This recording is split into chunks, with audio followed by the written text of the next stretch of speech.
Այսպես, դիմողների ներկայացրած փաստարկներում նկատվում են վարչական ռեսուրսի ենթադրյալ օգտագործման հետ կապված պնդումներ։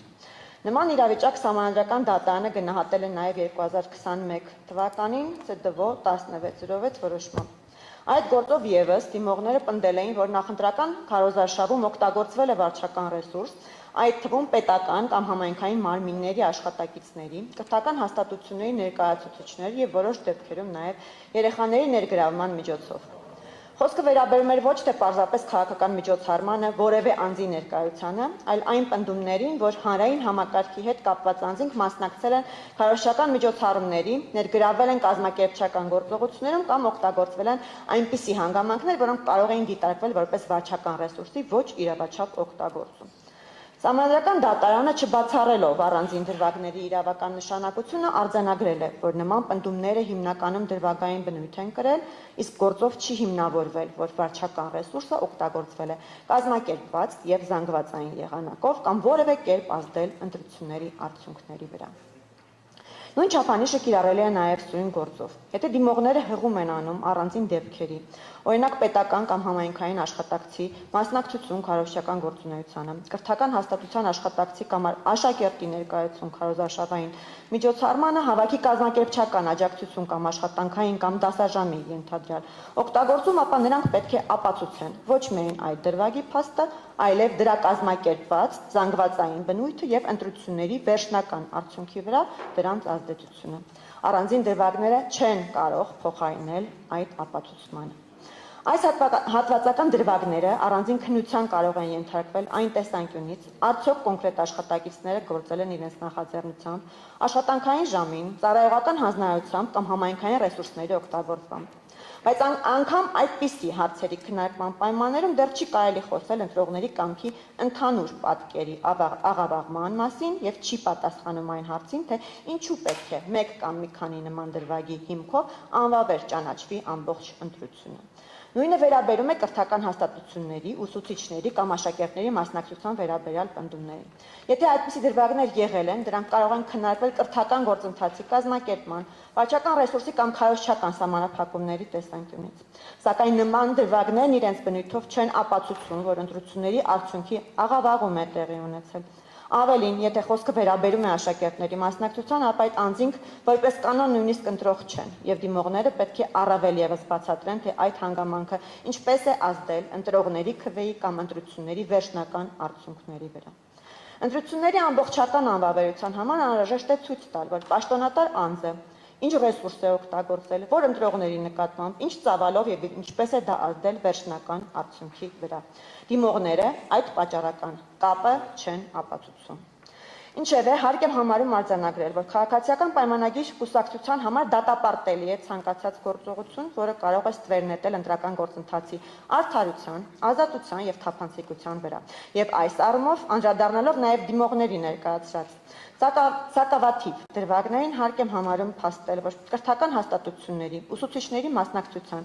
այդ սակավաթիվ առանձին դեպքերին տրվել է օպերատիվ արձագանք։ Մասնավորապես Արմավիրի քոլեջի դեպքի առնչությամբ խիստ նկատողություն է տրվել դիմողների կողմից ներկայացված դրվագում ներգրավված կուրսղեկին եւ վերջինիս գործառույթները որպես կուրսղեկ դադարեցվել են։ Օպերատիվ կերպով արձագանքի արժանացել նաև ապարանում կրթական հաստատություններին առնչվող դրվագը, դրանում ներգրավված դերակատարներին տրվել է խիստ նկատողություն, ինչպես նաև հաղորդում է ներկայացվել դատախազություն դեպքի վերաբերյալ։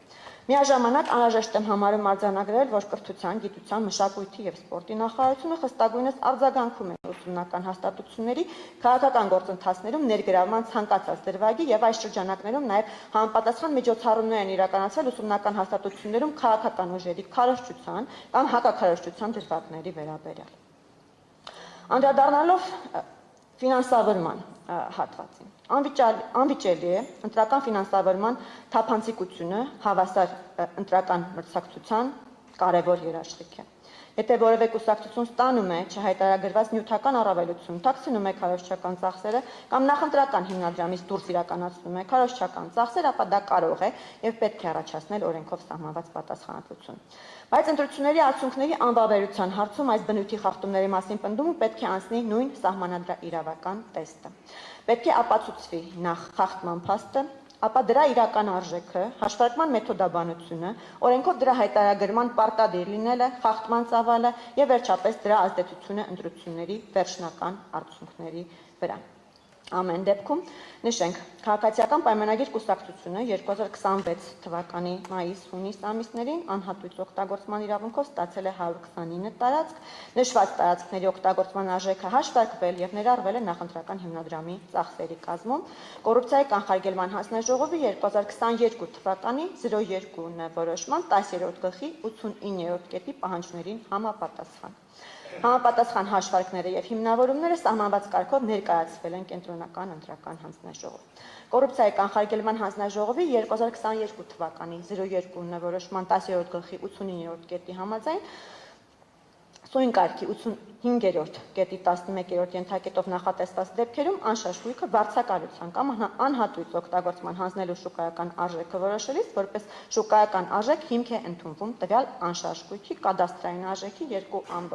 2.5%-ը հաշվարկված տարեկան կտրվածքով։ Հետևաբար կուսակցության կողմից անհատույց օգտագործման իրավունքով ստացված տարածքների արժեքի հաշվարկը եւ հաշվառումը կատարվել են գործող իրավական կարգավորումներին լիարժեք համապատասխանությամբ։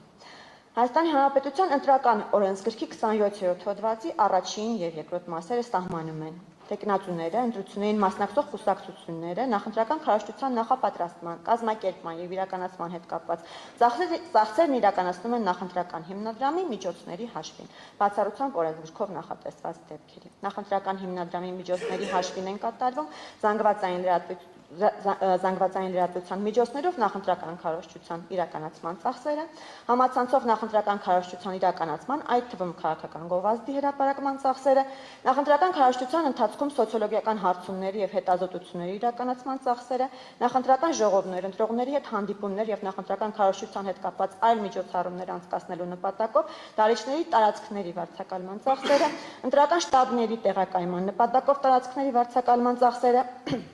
քարոզչական պաստառների, քարոզչական տպագիր եւ այլ նյութերի պատրաստման, տեղադրման, ձեռքբերման, փակցման, ընտրողների տրամադրվող քարոզչական բոլոր տեսակի նյութերի, ներառյալ տպագիր նյութերի պատրաստման եւ տարածման հետ կապված ծախսերը, նախընտրական քարոզչության նպատակով օգտագործվող տրանսպորտային միջոցների վարձակալության հետ կապված ծախսերը,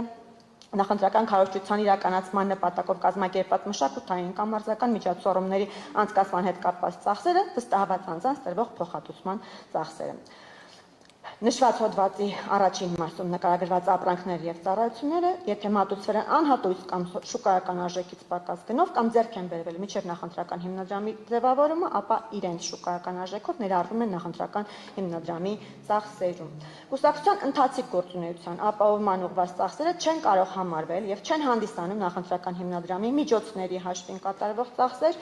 ընտրական օրենսգրքի 27-րդ հոդվածի իմաստով։ Հետևաբար կուսակցության հաշվապահի, վարորդի, գործավարի, ինչպես նաև այլ հաստիկային աշխատակիցների աշխատավարձերի գծով ծախսերը ենթակա չեն ներառման նախընտրական հիմնադրամի ծախսերի կազմում։ Ինչ վերաբերում է նախընտրական քարոզչության իրականացման նպատակով կազմակերպված մշակութային միջոցառումների անցկացման հետ կապված ծախսերին, ապա կուսակցությունը նման միջոցառումների կազմակերպությունն ամբողջությամբ արտապատվիրակել է համապատասխան ծառայություն իրականացնող մատուցող կազմակերպություններին։ Այդ ծառայությունների դիմաց կատարված բոլոր վճարումները պատշաճ կերպով արտացոլվել եւ ներառվել են նախընտրական հիմնադրամի հաշվետվություններում։ Միաժամանակ տեղեկացնում ենք, որ նախընտրական քարոզչության նպատակներով որևէ ֆիզիկական անձ կուսակցությանը անհատույց կամ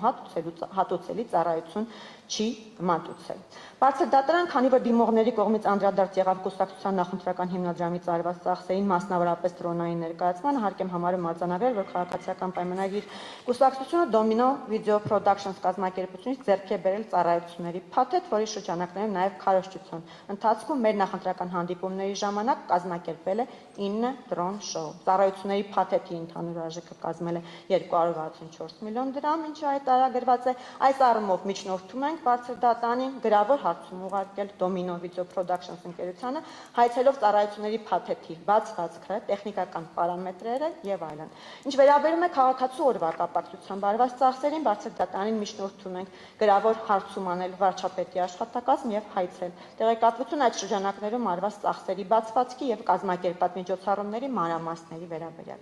Նման միջնորդությամբ դիմում ենք նաեւ մայիսի 28-ի զորահանդեսի առնչությամբ, համարելով, որ պետք է պաշտպանության նախարարությունից հայցել տեղեկատվություն տեղեկատվություն կատարված ծախսերի մանրամասների վերաբերյալ։ Հաշվի առնելով վերօշարադրյալը, պետք է արձանագրենք, որ քաղաքացիական պայմանագիր կուսակցությունը գործել է ՀՀ ընտրական օրենսգրքի սահմանված կարգավորումներին խիստ համապատասխան, բացառելով նախընտրական հիմնադրամի սահմանաչափի գերազանցումը։ Ինչևէ, հարգելի գործընկերներ, եթե քննարկման առարկա ենք դարձնում միմյանց նախընտրական ծախսերը, ապա արձանագրենք նաև հետևյալը։ Միասնությամբ թևեր կուսակցության կողմից կենտրոնական ընտրական հանձնաժողով ներկայացված նախընտրական հիմնադրամի հաշվետվությունում արտացոլված են շուրջ 209 միլիոն դրամի չափով չկատարված կրեդիտորական պարտավորություններ, որոնք առաջացել են նախընտրական քարոզչության շրջանակներում ստացված ապրանքների, աշխատանքների եւ ծառայությունների դիմաց։ Մինչդեռ ՀՀ ընտրական օրենսգրքի 27-րդ հոդվածը սահմանում է, որ նախընտրական քարոզչության հետ կապված ծախսերը կարող են կատարվել բացառապես նախընտրական հիմնադրամի միջոցների հաշվին։ Իսկ եթե ձեռք են բերվել մինչև նախընտրական հիմնադրամի ձևավորումը, ապա իրենց շուկայական արժեքով ներառվում են նախընտրական հիմնադրամի ծախսերում։ Անդրադառնալով Հայաստան դաշինքին, ասեմ, որ վերջինս հայտարարել է 175 շտաբ եւ ոչ մի աշխատող այդ շտաբներում։ Ուժեղ Հայաստան դաշինքը 120 շտաբ եւ ոչ մի աշխատող այդ շտաբներում։ Կրկին Ուժեղ Հայաստան դաշինքի հաշվետվությանը անդրադառնան 98 տող հաշվետվության մեջ նշված է 0 արժեքով, դրանք ներառում են գովազդային ծառայություններ, տրանսպորտային միջոցների վարձակալություն եւ այլն, եւ որոնց վերաբերյալ գրված է, որ գումարը պարզ կդառնա վերահաշվարկից կամ հաշիվ ապրանքագիրը ներկայացնելուց հետո։ Կարող ենք արդյոք ունենալ ողջամիտ կասկած, որ այս 98 տողերի իրական արժեքների պարզ դառնալուց հետո կատարված ծախսերը կգերազանցեն օրենքով նախատեսված սահմանաչափը։ Կարծում եմ կարող ենք։ Վերադառնալով Հայաստան դաշինքի կողմից արված ծախսերին արձանագրենք, որ ողջ քարոզչության ընթացքի համար դաշինքը հայտարարել է ընդամենը 27 միլիոն դրամ միջոցառումների կազմակերպման եւ տեխնիկայի վրա, ինչը կարծում ենք, որ շուկայական արժեքից բավականին ցածր արժեք է ներկայացված։ Ինչևէ, բարձր դատարան ամփոփելով նորից վերահաստատեմ մեր պնդումը, որ ներկայացված դիմումները չեն հաղթահարում ընտրությունների արդյունքները անվավեր ճանաչելու շեմը եւ ենթակա են մերժման։ Շնորհակալություն։ Բաժանորդագրվեք Արմատ մեդիայի ալիքներին YouTube-ում, Facebook-ում, Instagram-ում եւ Telegram-ում։